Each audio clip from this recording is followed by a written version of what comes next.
نصلي على رسوله الكريم أما بعد فأعوذ بالله من الشيطان الرجيم بسم الله الرحمن الرحيم قل إن كان آباؤكم وأبناؤكم وإخوانكم وأزواجكم وعشيرتكم وأموال اقترفتموها وتجارة تخشون كسادها ومساكن ترضونها أحب إليكم من الله ورسوله وجهاد في سبيله فتربصوا حتى يأتي أمر الله والله لا يهدي القوم الفاسقين.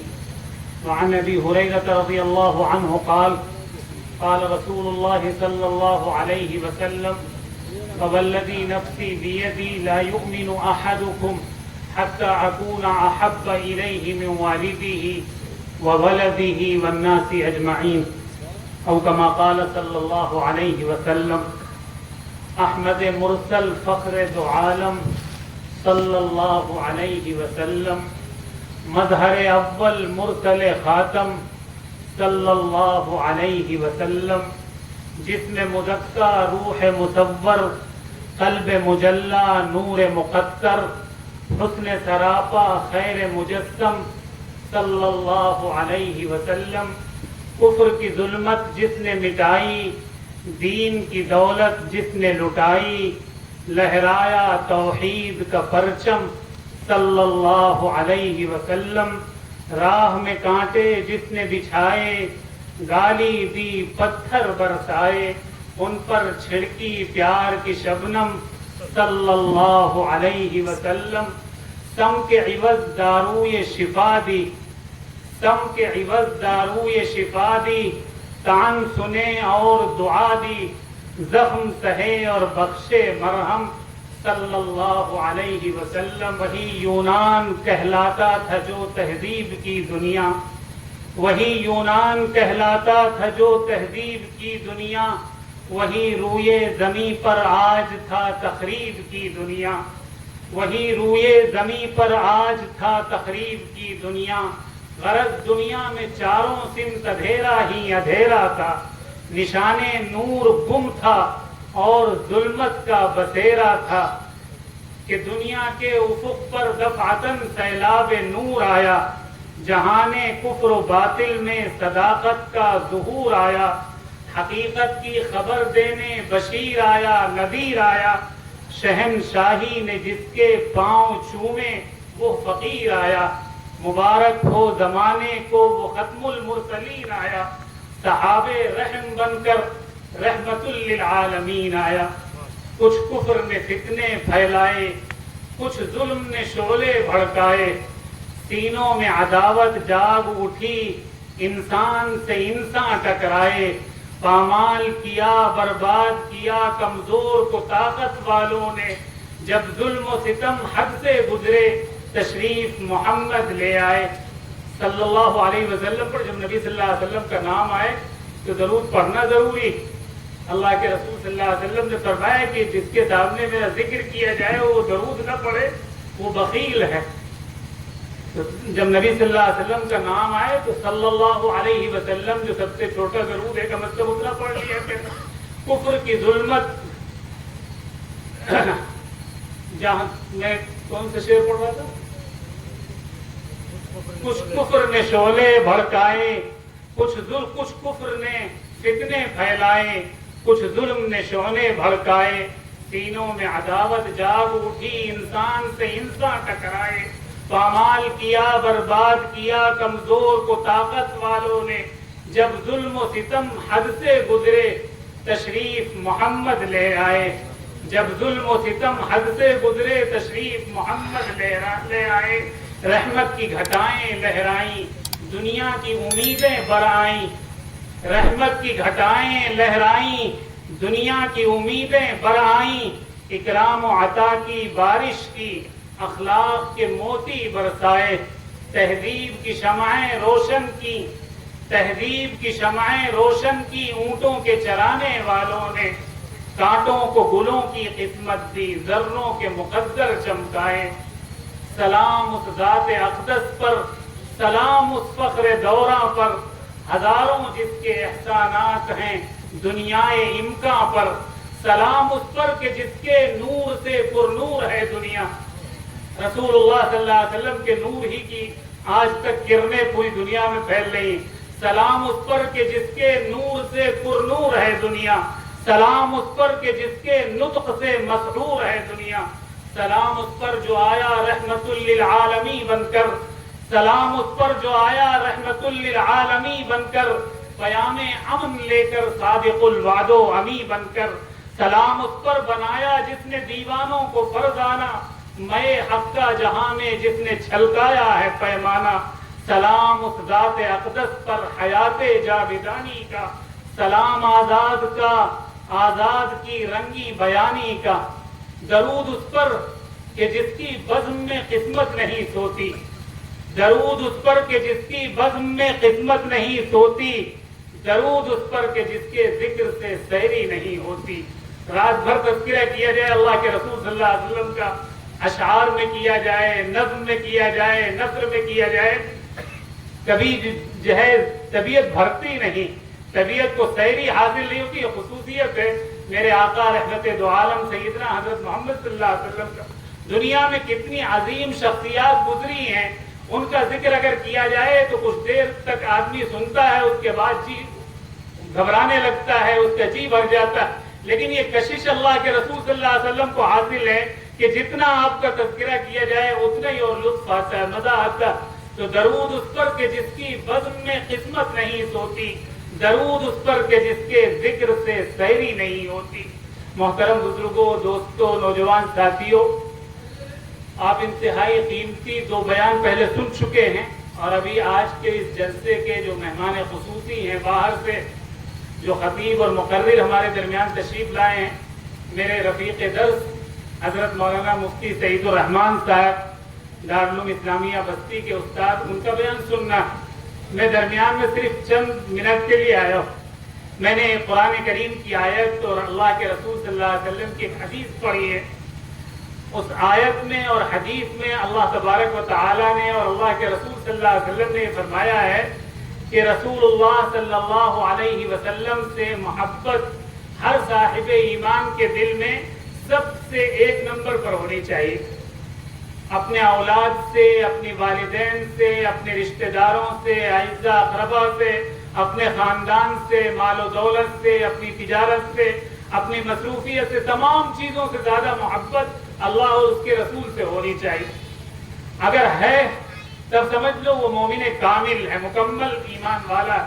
اور اگر محبت رسول اللہ صلی اللہ علیہ وسلم کی نہیں ہے, یا ہے لیکن وہ محبت دوسروں کے محبت کے مقابل میں کم ہے, اولاد کی, والدین کی, رشتہ داروں کی, اعزاء اقربا کی, دوسرے انسانوں کی محبت سے کم ہے رسول اللہ کی محبت, تو اس کا مطلب کہ اس کا ایمان مکمل نہیں.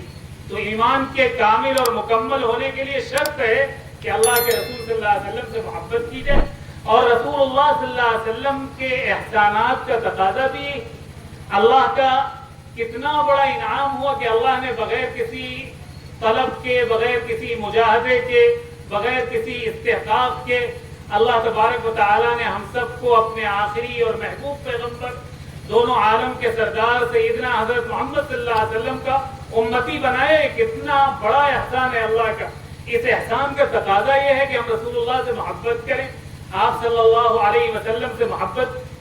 تو آپ صلی اللہ علیہ وسلم کی محبت کمال ایمان کے لیے شرط بھی ہے, اللہ کی اس عظیم نعمت اور اس عظیم احسان کا تقاضا بھی ہے, اور رسول اللہ صلی اللہ علیہ وسلم کا حق بھی ہے آپ سے محبت کرنا. لیکن محبت جو ہے صرف زبان کی حد تک نہیں ہونے چاہیے. رسول اللہ صلی اللہ علیہ وسلم سے محبت زبان کا عمل ہے بھی نہیں, محبت تو دل کا عمل ہے. کسی سے جو محبت ہوتی ہے وہ زبان سے نہیں ہوتی ہے, دل سے محبت ہوتی.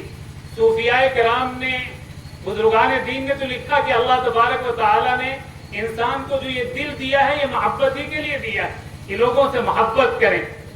انسان کے جسم کے اعضاء کے الگ الگ کام ہیں, ہر عضو کا اپنا اپنا کام ہے. آنکھ دیکھنے کے لیے اللہ نے عطا کی ہے, زبان اللہ نے دی ہے بولنے کے لیے, چکھنے کے لیے, اللہ نے کان دیے سننے کے لیے, ہاتھ اللہ نے استعمال کے لیے, طاقت پکڑنے کے لیے اللہ نے ہاتھ کو دیا, اللہ نے پیر دیے چلنے کے لیے. ہر عضو کا الگ الگ کام. دماغ اللہ نے دیے ہیں پلاننگ کے لیے, منصوبہ بندی کے لیے. دل جو اللہ نے دیا وہ محبت ہی کے لیے دیا، انسان محبت کرے دوسروں سے، تو یہ دل بحر محبت ہے، محبت یہ کرے گا تو لا کس کو بچا کسی پر تو مرے گا، ہے نا؟ اللہ سے ہو، پتھر سے ہو، خدا سے ہو یا پھر کسی سے ہو، آتا نہیں ہے چین محبت کیے بغیر۔ ہر انسان کو کسی نہ کسی سے محبت ہوتی، اپنے اولاد سے محبت، والدین سے محبت، رشتہ داروں سے محبت، بیوی بچوں سے محبت، محبت ہی کے لیے اللہ نے دل دیا۔ تو دل میں رسول اللہ کی محبت سب سے ایک نمبر پر ہونی چاہیے۔ محبت صرف زبان تک محدود نہیں۔ آج ہم رسول اللہ صلی اللہ علیہ وسلم سے محبت کے دعوے کرتے ہیں خوب لمبے چوڑے، آپ صلی اللہ علیہ وسلم کے نام پر قصیدہ خوانی بھی کر لیتے ہیں، میلاد اور سیرت کی مجلسیں بھی سجا لیتے ہیں، لیکن جو حقیقی محبت ہے رسول اللہ صلی اللہ علیہ وسلم کی وہ ہمارے دلوں سے رخصت ہو گئی، اور وہ حقیقی محبت ہمارا بہت قیمتی سرمایہ۔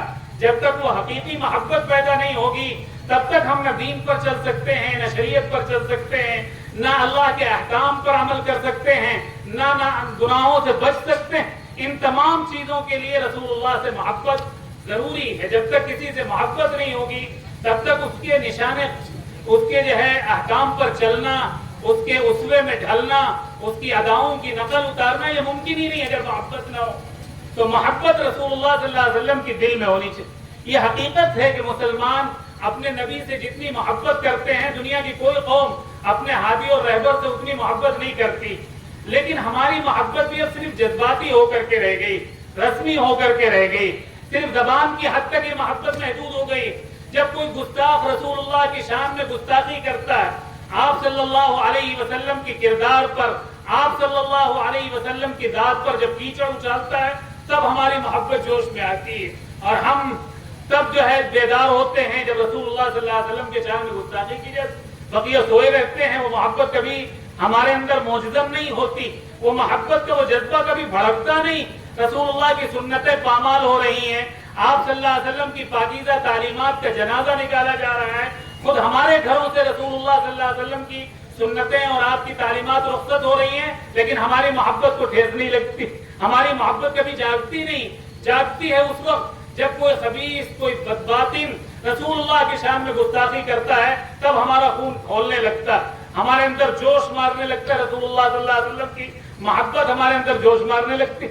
اللہ کے رسول صلی اللہ علیہ وسلم سے جو محبت مطلوب ہے، اللہ نے قرآن میں جس محبت کا مطالبہ کیا ہے، پیارے آقا صلی اللہ علیہ وسلم نے احادیث مبارکہ میں جس محبت کا مطالبہ کیا، وہ محبت صرف جذباتی نہیں، رسمی نہیں کہ چند لمحوں کے لیے وہ محبت بھڑکے اور پھر ختم ہو جائے، ہمیشہ رسول اللہ صلی اللہ علیہ وسلم سے محبت، ہر وقت، ہر آن، ہر لمحے، جس زندگی کے ایک ایک جو ہے موڑ پر ہمیں رسول اللہ صلی اللہ علیہ وسلم سے محبت کا مظاہرہ دیکھنے میں آئے، وہ محبت مطلوب۔ محبت ایک عجیب و غریب چیز ہے، جب کسی سے ہوتی ہے تو پھر آدمی کو محبوب کے علاوہ کوئی نظر ہی نہیں آتا ہے، کوئی اس کو سمجھانے کی کوشش کرے کہ تم یہ کس چکر میں پڑے تو وہ سمجھتا بھی نہیں ہے نا۔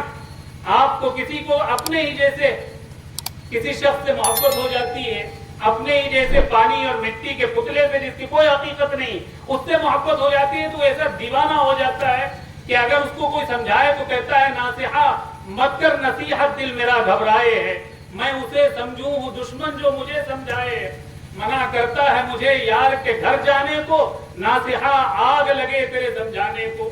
جب یہ دنیاوی محبت جس کی کوئی حقیقت نہیں ہے، اس محبت میں یہ جذبات ہوتے ہیں، تو جس کو اس ذات سے محبت ہو جس ذات کے لیے یہ کائنات بنائی گئی ہے، جس ذات کے لیے چاند، سورج، زمین، آسمان، یہ کہکشاں، یہ باغات، یہ تمام دنیا کے مناظر جس کے لیے سجائے گئے ہیں، جس کو اس ذات سے محبت ہوگی، کیا اس محبت کا تقاضا صرف یہ ہے کہ سال میں ایک مرتبہ میلاد اور سیرت کی مجلس سجا لی جائے، آقا کی شان میں قصیدے پڑھ لیے جائیں، اپنے گھروں میں جھنڈیاں اور ڈنڈیاں گاڑ لی جائیں، اس کے علاوہ اور کوئی تقاضا نہیں محبت کا۔ محبت کا تقاضا تو یہ تھا کہ ہم ہر لمحہ رسول اللہ صلی اللہ علیہ وسلم کی ایک ایک ادا اور آپ صلی اللہ علیہ وسلم کی ایک ایک سنت پر مر مٹنے کے لیے تیار ہوتے، جیسے صحابہ کرام کیسے بھی حالت ہو، ایک رسول اللہ صلی اللہ علیہ وسلم کی سنت چھوڑنا ان کے لیے گوارا نہیں۔ بڑے سے بڑے دنیا داروں کی مجلس میں بھی جاتے تھے تو پیارے آقا صلی اللہ علیہ وسلم کی ایک ایک سنت پر عمل کرتے تھے۔ اگر کوئی کہتا تھا کہ بھئی اس طرح نہ کرو ایسا کرو تو کہتے تھے کیا میں ان بے وقوفوں کی وجہ سے، ان دنیا داروں کی وجہ سے، ان کمینوں کی وجہ سے اپنے محبوب کی سنت چھوڑ دوں، اپنے آقا کی سنت چھوڑ دوں؟ ایسا نہیں ہو سکتا۔ تو محبت کے تقاضے تو یہ، ہم نے صرف رسمی محبت کر لی، ربیع الاول میں سوچا ایک میلاد کی محفل سجا لو، آقا کے شان میں قصیدے پڑھ لو، خوب نعت پڑھ لو، بس ہو گیا کام۔ محبت کے تقاضے پورے نہیں، اتنا تقاضا نہیں۔ یقیناً میلاد اور سیرت کی مجلسیں سجانا، آقا کے شان میں قصیدے پڑھنا، آقا صلی اللہ علیہ وسلم کی شان میں نعت کے اشعار پڑھنا، یہ سب عبادت ہے، لیکن اس میں روح جب پیدا ہوگی، جب حقیقی محبت پیدا ہو۔ اگر صرف رسمی ہے تو اس سے کوئی حاصل نہیں۔ علامہ عامر عثمانی کا وہ شعر ہے کہ یہ سچ ہے کہ میلاد و سیرت کے جلسے بظاہر ہیں بام سعادت کے زینے۔ یہ سچ ہے کہ میلاد و سیرت کے جلسے بظاہر ہیں بام سعادت کے زینے۔ یہ سچ ہے کہ نعت محمد کے موتی ہیں ایما کی انگشتری کے نگینے۔ مگر اے قصیدہ گرو یہ تو سوچو کہ بے روح لفظوں کی قیمت ہی کیا ہے۔ مگر اے قصیدہ گرو یہ تو سوچو کہ بے روح لفظوں کی قیمت ہی کیا ہے۔ بنے ہیں کہیں نقش آب رواں پر، چلے ہیں کہیں خشکیوں میں سفینے۔ یہ ذوق اطاعت سے خالی عقیدت، عقیدت نہیں صرف بازی گری۔ جس میں اطاعت کا جذبہ نہ ہو، رسول اللہ کی فرمانبرداری کا جذبہ نہ ہو، آپ کی سنتوں کی اتباع اور پیروی کا جذبہ نہ ہو، آپ کی اداؤں میں ڈھلنے اور آپ کے مبارک اور پاکیزہ اسوے میں اپنے آپ کو ڈھالنے کا جذبہ نہ ہو، تو صرف محبت کا اظہار کرنا یہ دھوکہ ہے۔ ایسی محبت نہیں ہوتی۔ ایک عربی شاعرہ نے ہم جیسے نام نہاد محبت کرنے والوں کو، محبت کے نعرے لگانے والوں کو للکارتے ہوئے کہا تھا، اتعصی محمدًا وانت تظہر حبہ هذا لعمری فی الفعال بدیع لو کان حبک صادقا لاطعته فإن المحب لمن يحب مطیع۔ وہ کہہ رہی ہیں کہ کیا تم رسول اللہ کی نافرمانی بھی کرتے ہو، آپ کی سنتیں چھوڑتے ہو، آپ کی پاکیزہ تعلیمات کو روکتے ہو، آپ صلی اللہ علیہ وسلم کے مبارک طریقے کو ٹھکراتے ہو، اور اس کے باوجود ان سے محبت کا بھی اظہار کرتے ہو کہ ان سے محبت ہے تمہیں؟ خدا کی قسم یہ چیز ناممکن ہے۔ اگر تمہاری محبت سچی ہوتی تو تم ضرور ان کی اطاعت کرتے، کیونکہ عاشق تو اپنے محبوب کا فرمانبردار ہوتا ہے، عاشق تو منتظر ہوتا ہے کہ کب اس کا محبوب اشارہ کرے اور وہ جان دے دے اس کے اشارے پر، اس کی اداؤں پر جان دے دے۔ یہ عاشق تو ہم حقیقی محبت اپنے اندر پیدا کریں۔ جس دن حقیقی محبت پیدا ہو جائے گی پھر اس کا اظہار کرنے کی ضرورت نہیں پڑے گی۔ جیسے صحابہ کرام میں رسول اللہ صلی اللہ علیہ وسلم کی سچی محبت تھی، وہ آپ کی ایک ایک ادا پر جان دینے کے لیے تیار رہتے تھے، ہر وقت اپنی جان کو، اپنی عزت و آبرو کو، اپنے گھر بار کو، اپنا سب کچھ قربان کر دینے کے لیے ہر وقت تیار رہتے تھے۔ صحابہ کرام ان کی محبت تھی، آپ صلی اللہ علیہ وسلم سے اتنی محبت تھی کہ آج تک اس روئے زمین پر کسی بھی شخص نے اتنی محبت کسی سے نہیں کی جیسی صحابہ کرام نے رسول اللہ سے کی۔ لاکھ لیلا اور مجنوں کے افسانے مشہور ہیں، شیریں و فرحات کے قصے اور کہانیاں مشہور ہیں، لیکن اس روئے زمین پر جو محبت صحابہ کرام نے رسول اللہ صلی اللہ علیہ وسلم سے کی ہے، اس کی کوئی تاریخ انسانیت میں اس کی کوئی مثال نہیں۔ ایسی محبت کی، وہ ہر وقت رسول اللہ صلی اللہ علیہ وسلم کے ایک ایک اشارے کا انتظار کرتے تھے کہ آپ اشارہ کریں اور ہم جان دے دیں، سمندروں میں چھلانگ لگا دیں، آپ کے دریا میں کود جائیں، جہاں اشارہ ہو ادھر۔ وہ محبت تھی۔ پھر وہ جدھر جاتے تھے رسول اللہ صلی اللہ علیہ وسلم کی محبت کی خوشبوئیں ان سے پھوٹتی تھی، اور اس خوشبو سے متاثر ہو کر کے دنیا والے انہیں ہاتھوں ہاتھ لیتے تھے، استقبال کرتے تھے۔ آج ہم صرف رسمی محبت کرنے والے بن گئے، صرف نعرے لگانے کے لیے، قصیدہ خوانی کے لیے محبت، صرف جھنڈیاں اور ڈنڈیاں گاڑنے کو محبت سمجھ لیا۔ خدا کی قسم یہ حقیقی محبت نہیں۔ حقیقی محبت وہ ہے جو اطاعت کے ساتھ ہو، فرما برداری کے ساتھ ہو، اتباع سنت کے ساتھ۔ میرے آقا نے فرمایا من احب سنتی فقد احبنی ومن احبنی کان معی فی الجنہ۔ جس کو میرے طریقے سے محبت ہو، جس کو میرے لائے ہوئے نظام سے محبت ہو، جس کو میری تعلیمات سے محبت ہو، اس کو مجھ سے محبت ہے، اور جس کو مجھ سے محبت ہوگی پھر وہ میرے ساتھ جنت میں ہوگا۔ تو حقیقی محبت اپنے اندر پیدا کریں۔ یقیناً ہر صاحب ایمان کے دل میں رسول اللہ کی محبت ہے، لیکن وہ محبت جو ہے ایسا لگتا ہے جیسے خواہشات و لذات کی رات میں وہ چنگاری کہیں دب گئی۔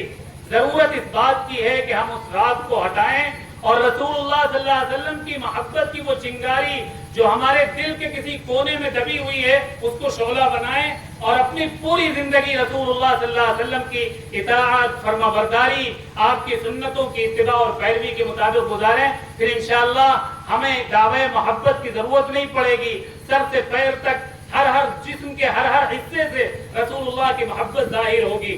دور سے دیکھنے والے کہیں گے کہ یہ محمد الرسول اللہ کے غلام ہیں، یہ محمد الرسول اللہ کے دیوانے ہیں. پھر جھنڈیاں لگا کر ہمیں نہیں بتانا پڑے گا کہ ہم محمد الرسول اللہ کے عاشق ہیں. پھر نعرے لگا کر کے، جلوس نکال کر کے ہمیں یہ ظاہر نہیں کرنا پڑے گا کہ ہم رسول اللہ کے ہماری زندگی کا ایک ایک ادا، ہماری زندگی کے ایک ایک عمل رسول اللہ سے عشق و محبت کا مظاہرہ کرے گا. اور دنیا ہمیں محمد الرسول اللہ کا دیوانہ اور محبوب کہنے، محمد الرسول اللہ کا عاشق اور دیوانہ کہنے پر مجبور ہوگی. اور دنیا والوں ہمارے قریب آئیں گے جب ہمارے ایک ایک عمل سے رسول اللہ صلی اللہ علیہ وسلم کی اداؤں کی خوشبو پھوٹے گی، ایک ایک عمل سے نبی کے اخلاق اور کردار کی خوشبو پھوٹے گی، تو پھر دنیا والے ہم سے قریب آئیں. یہ اللہ کے رسول صلی اللہ علیہ وسلم کی خصوصیت ہے کہ اللہ تبارک و تعالیٰ نے آپ کی ذات میں، آپ کی صفات میں، آپ کے اخلاق میں، آپ کے کردار میں، آپ کی سنتوں میں کشش دی ہے. جس طرح مقناطیس میں کشش ہوتی ہے، وہ لوہے کے ذروں کو اپنی طرف کھینچتا ہے، ایسے ہی رسول اللہ کی ذات، آپ کی اقوال، آپ کی باتیں، آپ کا کردار، آپ کا اخلاق، آپ کی سنتیں، ہر چیز میں کشش ہے. جب انسان اس کو اختیار کرتا ہے، دنیا والے کھینچ کر آتے ہیں، اس سے محبت کرنے لگتے ہیں. جس طرح رسول اللہ صلی اللہ علیہ وسلم سے دنیا کا ہر شخص محبت کرتا ہے، دنیا کے تمام شجر و حجر اور ذرے محبت کرتے ہیں پیارے آقا صلی اللہ علیہ وسلم سے، ایسے ہی جو رسول اللہ کا دیوانہ ہوتا ہے، جو رسول اللہ کا عاشق ہوتا ہے، حقیقی معنوں میں رسول اللہ صلی اللہ علیہ وسلم سے محبت کرنے والا ہوتا ہے، اس سے سب محبت کرنے لگتے ہیں. شجر و حجر، سب کیڑے مکوڑے، سب جانور، سب اس سے محبت کرنے لگتے ہیں. ایسے محبت کے واقعات بہت ہیں تاریخ میں. اللہ تبارک و تعالی ہم سب کو رسول اللہ صلی اللہ علیہ وسلم کی حقیقی محبت نصیب فرما دے. آج کی اس مجلس کی برکت سے جو پیارے آقا صلی اللہ علیہ وسلم کی نسبت پر منعقد کی گئی ہے، اللہ ہم سب کے دلوں میں رسول اللہ صلی اللہ علیہ وسلم سے سچی محبت پیدا کرتے، ایسی محبت جو ہمیں مجبور کر دے اطاعت پر، جو ہمیں مجبور کر دے اتباع پر، جو ہمیں مجبور کر دے اپنے طرز زندگی کو بدلنے پر. اللہ ہم سب کو ایسی محبت نصیب فرما دے. یہ محبت بہت قیمتی اثاثہ ہے. اسی محبت کی وجہ سے ہمارا وجود ہے، ہماری بقا ہے، دنیا میں ہماری شناخت اور پہچان ہے. اگر ہم حقیقی محبت پیدا کر لیں گے، دنیا کی کوئی طاقت ہمارا کچھ نہیں بگاڑ سکے گی. ہم بڑھتے چلے جائیں گے، چڑھتے چلے جائیں گے، جدھر جائیں گے لوگ ہمارا استقبال کریں گے، جیسے کہ نبی کے ان دیوانوں کی، ان جانثاروں کا استقبال کیا تھا جنہوں نے حقیقی محبت کی تھی. اللہ تبارک و تعالی ہم سب کو کہنے سننے سے زیادہ عمل کی توفیق مرحمت فرما دے. وآخر دعوانا ان الحمد